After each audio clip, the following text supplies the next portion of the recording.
Hi, welcome to the PG Cafe virtual event. Today we will be talking about funding your postgraduate studies. My name is Jack and I'm a former postgraduate student here at Newcastle University. Over the next half an hour, we're going to be watching a video by our funding expert who will explain most of the information that you would need to know. But if there's anything unsure after the video, we're going to have a short question and answer session where you can ask the panel any questions you might have. Before we begin though, I'd like to ask our panel just to say a little bit about themselves. So Kinsey, would you like to go first?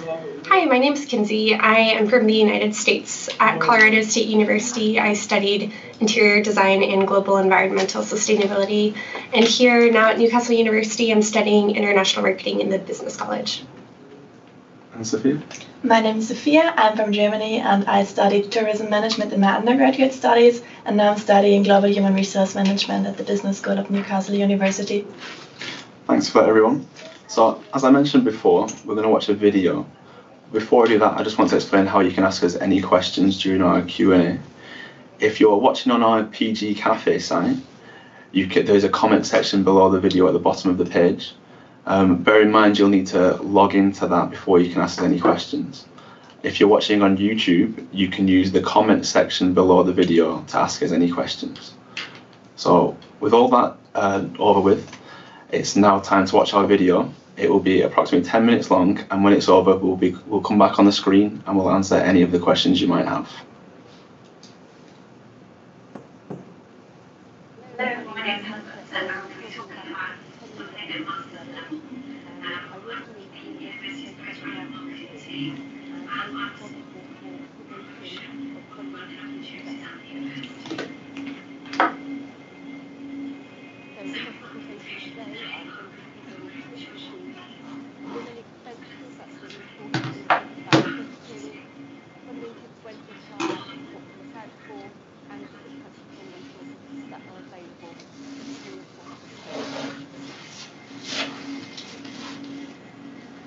postgraduate tuition fees. So here I'm talking about standard one-year tuition fees for UK students studying a support course, for example, an MA.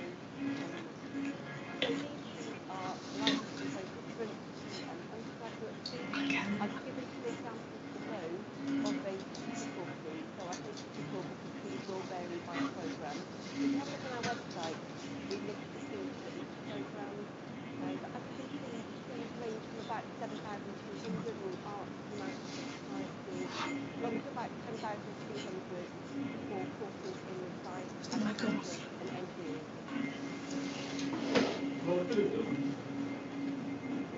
Think about budgeting when you really need to think about your living expenses for a year. So when I'm talking about a year at the postgraduate level, I'm talking about a 12-month period. At undergraduate level, your academic year typically starts in September and finishes around June, so about a 9-month period. At the postgraduate level, your academic courses will be lasting 12 months. They start in September and finish in August. So please don't budget on the assumption that it will maintain at undergraduate level. So figures that we've estimated are around 11,000 to 12,000 pounds for you. Now I've provided a web link, and on that link we've got a breakdown, a monthly breakdown of all the fees involved. So things like food, accommodation, mobile phones, etc. That's a really good estimate to think about the monthly budget and what to have. These figures don't include. Can't hear it. The funding at postgraduate level can be a complex process if you haven't got full funding. So full funding means that you have all the tuition fees paid and everything. So all you want is to get past the funding, and therefore you need to have different funding sources to enable you to get through the course with all your admin. So from the back end, we're using an approach called portfolio funding. And this is where you're bringing together different pots of money in order to pay for those fees. So here we're talking about personal savings, loans, Can't hear the video. part-time work, partial scholarships, for example. So you may need to bring all these pots of money together. So for some funding sources, you will need to have an offer of a place on an academic course before you can apply for that funding. So please bear that in mind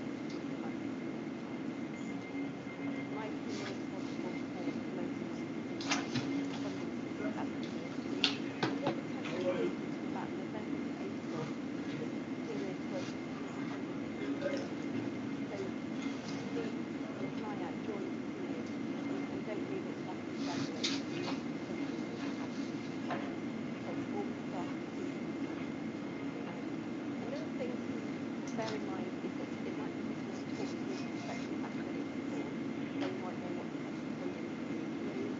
And if you get a chance to look at the government on your respective course, then they'll be the experts in working out whether or not you want to pursue that funding.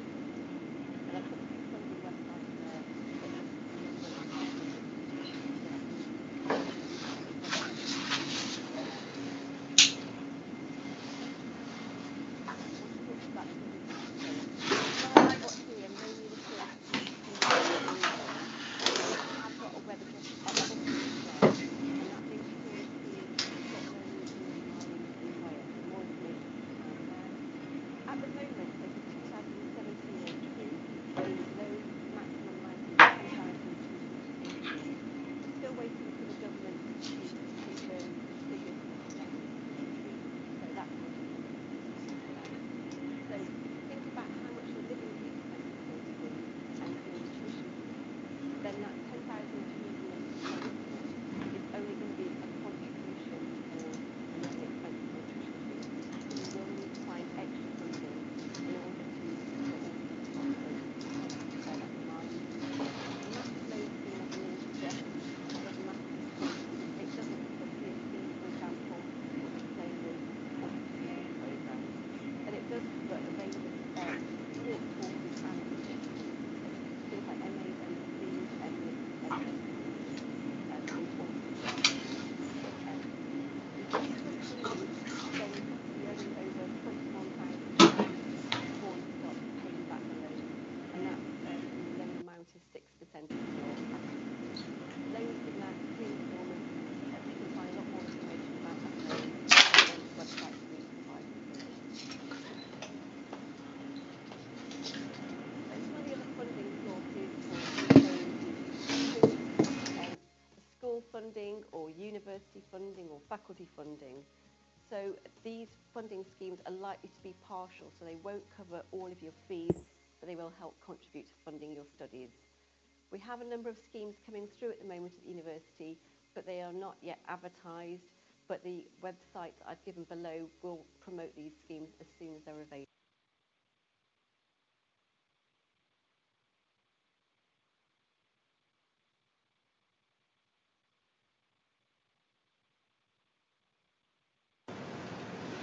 Hi everyone, I think we had a few technical problems during that video, so sorry about that, but we will put the video on after we've had our Q&A, so you can watch it then.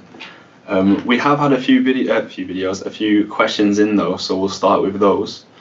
Our first question that came through was asking our panel how they fund their degree. Kinsey, would you mind starting us off with that one? I funded my master's degree here at Newcastle University through a combination of sources. These included a government loan, personal savings, as well as scholarship opportunities.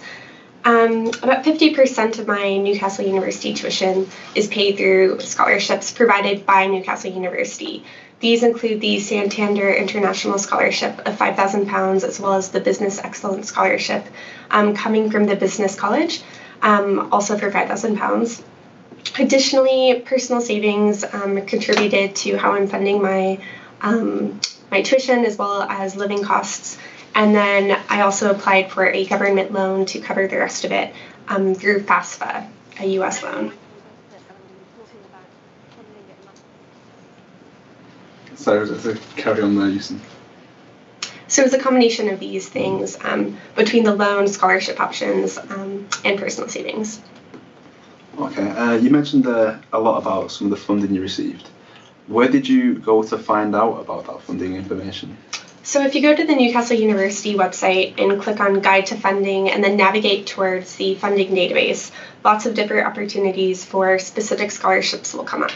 Now, it's good to point out that Newcastle University provides a handful of scholarships to both international EU and national UK students, but also I would highly recommend checking with program specific. So if you're studying in the business college, for example, reach out to some admin in the business college and they can point you in the right direction of finding scholarships provided just for business schools or business students. And this applies to students coming from multiple departments around campus as well. In addition to that, there's international family discounts, bursary options, athletic scholarships, tuition fee discounts, taught versus research funding opportunities. So depending on what suits you best and where you need funding from, there's lots of opportunities out there for all students. In addition to that, coming from the United States, I applied for a government loan through the FAFSA. And so depending on if you're looking for a direct subsidized loan or unsubsidized loan, there's opportunities there to look into. And then additionally, external scholarships. Lots of companies, nonprofit organizations, etc., often offer scholarships to postgraduate students for furthering their education. So it's definitely worth everyone's time to look into these opportunities as well.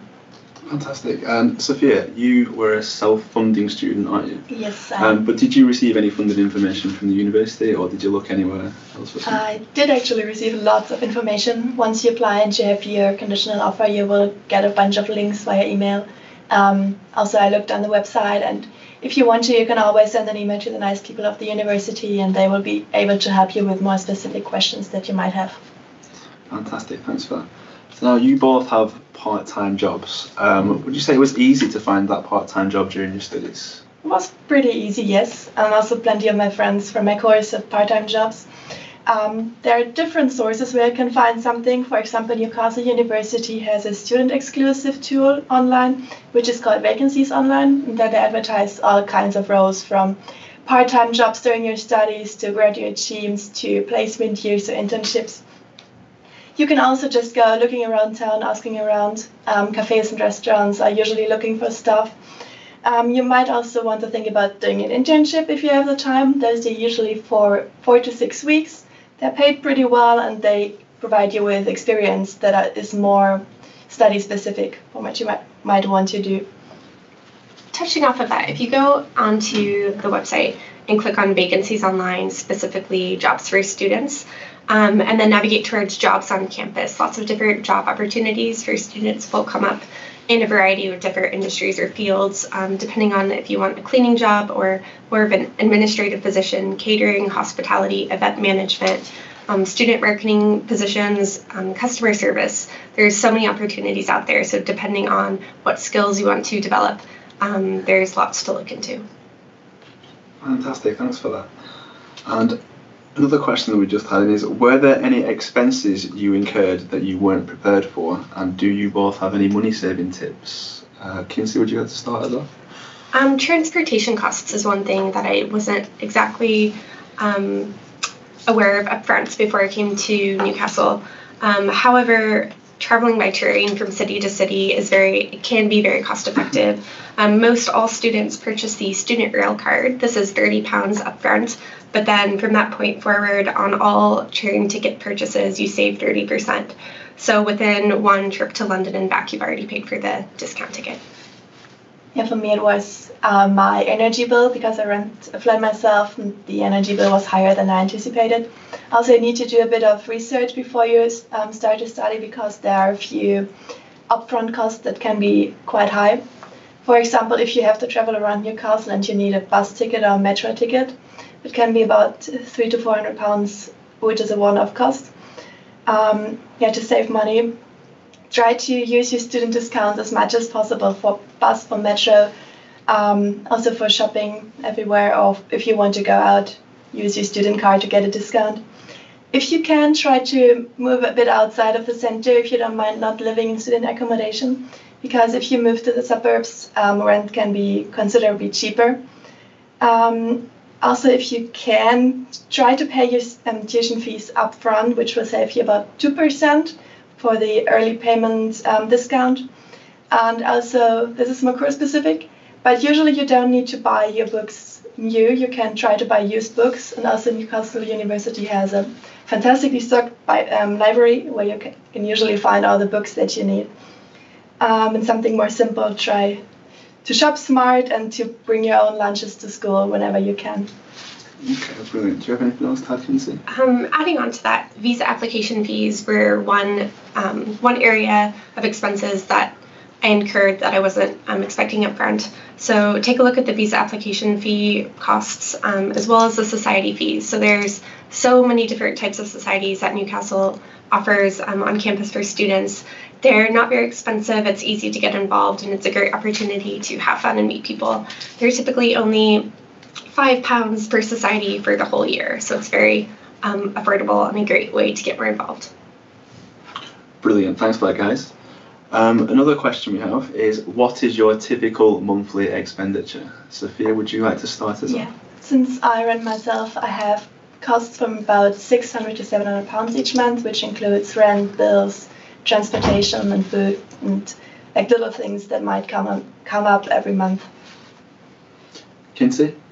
My rent cost is about the same as Sophia's. It's about £600 to £700 per month, all inclusive of bills, etc., food, living costs. I live on campus in student accommodation provided by Newcastle University, and it's about a 5-minute walk from the business school. So it might be slightly more expensive than if students were to live off campus, but the convenience aspect is fantastic as it's just a quick 5-minute walk to class. Brilliant. Another question we've had in, what is the process of applying for a scholarship? Kinsey, you mentioned that you applied for some scholarships before. What was the process when you applied for those? So first of all, looking online under the funding database is your first step, and ensuring eligibility is a great time saver upfront. If you get too involved in the process and then later on you find out that you're not actually eligible, it can waste a lot of time. So look into eligibility upfront and research as many opportunities as you can, both university provided, department provided, and as well as companies or off-campus courses as well for scholarships. Then I would recommend formulating a calendar of deadlines just so you can keep organized and you can make sure that all of your deadlines are submitted on time, all of your applications are submitted on time. And then also gather all of the necessary documents you need up front. This will help the application process go more smoothly and quicker as well. So these could include receiving your prior transcripts from universities and letters of reference and making sure your CV is up to date as well. And then apply as early as you can. Lots of these scholarships provided by Newcastle are finite, and so look into these deadlines definitely. And then also lots of them are either merit-based or need-based, so depending on what you're looking for and what suits you the best, there's lots of opportunities out there. Thanks for that, Kinsey. We've had another question in. It's, how do you apply for the government loan? I know that you two both didn't apply for the UK Masters loan, so I'll answer this one. So you would apply for this via Student Finance England, the same as an undergraduate degree. It's only applicable to Masters, so not for PhDs or PG diplomas, postgraduate diplomas. It's eligible for anyone from the UK, and it's a total of £10,280 paid over 3 instalments. You can use that for any kind of payment that you'd like. You can use it towards your course fees, or you can use it towards your living expenses, and it would be completely up to you. I think that might be all of our questions. Do we have any more from anyone that's coming at all?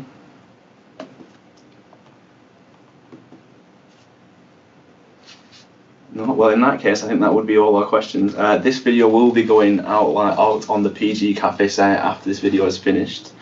Thanks for joining us. We'll have more PG Cafe events throughout the year, but keep an eye on the PG Cafe website for information on those.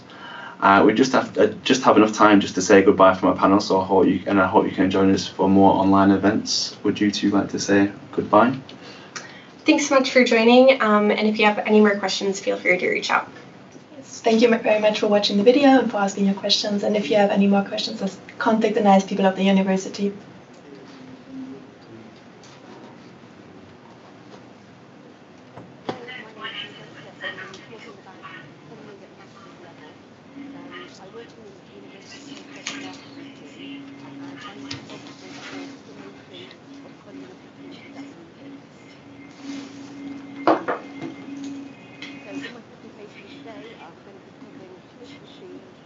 Living expenses, that's really important when we talk about budgeting, funding for had